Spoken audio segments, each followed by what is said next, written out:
Hello my dear learners, Assalamu alaikum. In this tutorial I am going to solve the SSC English second paper question of Dhaka Board 2023. Okay, let's start. আমরা এই টিউটোরিয়ালে শিখে নেব question number 2। কোশ্চেনের ডিকটেশনটা আগে আমরা পড়ি। Fill in the blanks with the words from the box. এই বক্সে যে 10টি শব্দ আছে সেই 10টি শব্দের সঠিক ফর্ম ব্যবহার করে fill in the gaps করতে হবে। এই শব্দগুলো যেভাবে আছে সেই ফর্মগুলো কিন্তু গ্রামাটিক্যালি চেঞ্জ করে লিখতে হবে। 10টি গ্যাপের জন্য 5 মার্ক বরাদ্দ রয়েছে। তাহলে আমরা শুরু করি। Bangladesh is a south dash country. এখানে দেখুন এশিয়া আছে, তাহলে আমরা এটা কি লিখবো? South Asian country. তাহলে এশিয়া থেকে কি লিখবে এই নম্বরে? এশিয়ান। নাম্বার বি দেখুন নেক্সট সেন্টেন্সটি, it is blessed with dash beauty. It is blessed with natural beauty. দেখুন নেচার রয়েছে এখানে, নেচার থেকে কি করব? ন্যাচারাল বানিয়ে ফেলবো, তখন আর এ এল হয়ে যাবে, কিন্তু খেয়াল রাখতে হবে, অর্থাৎ ই উঠে যাবে, এ এল যুক্ত হবে। ন্যাচারাল বিউটি, তাহলে বি নাম্বার হবে ন্যাচারাল। তারপরে দেখুন natural resources abound in this country. Bangladesh dash boundary with India and Myanmar. এখানে সি নাম্বার তাহলে কি হবে? দেখুন সি নাম্বারে হবে Bangladesh shares boundary with India and Myanmar. এখানে কিন্তু শেয়ার রয়েছে, কিন্তু বাংলাদেশ থার্ড পারসন সিঙ্গুলার হওয়াতে এবং প্রেজেন্ট টেন্স হওয়াতে কি হবে? শেয়ারস হবে। তাহলে শেয়ারের সাথে একটা এস যুক্ত করে দিতে হবে, shares boundary with India and Myanmar. তারপরেরটি দেখুন, the three sides of the country are surrounded by this two dash, by this two neighbours.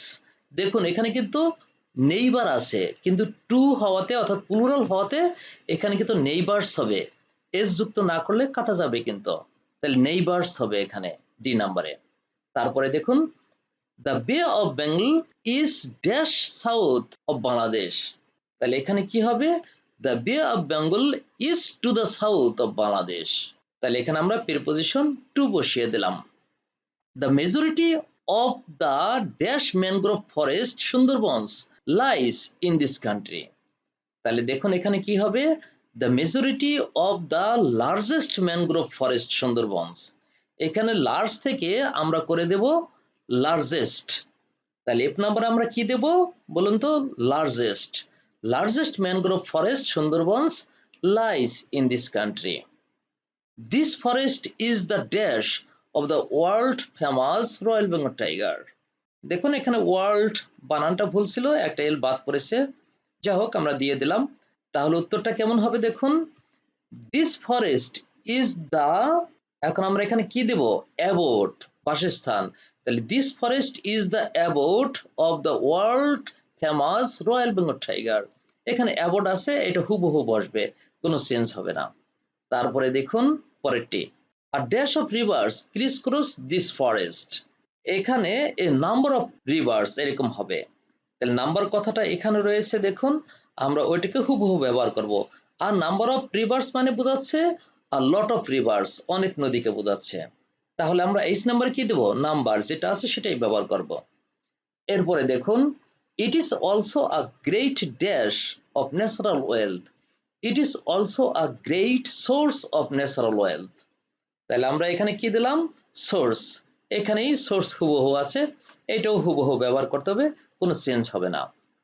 Bangladesh got her dash through a 9 month long freedom war. তাহলে এখানে কি হবে? Bangladesh got her independence.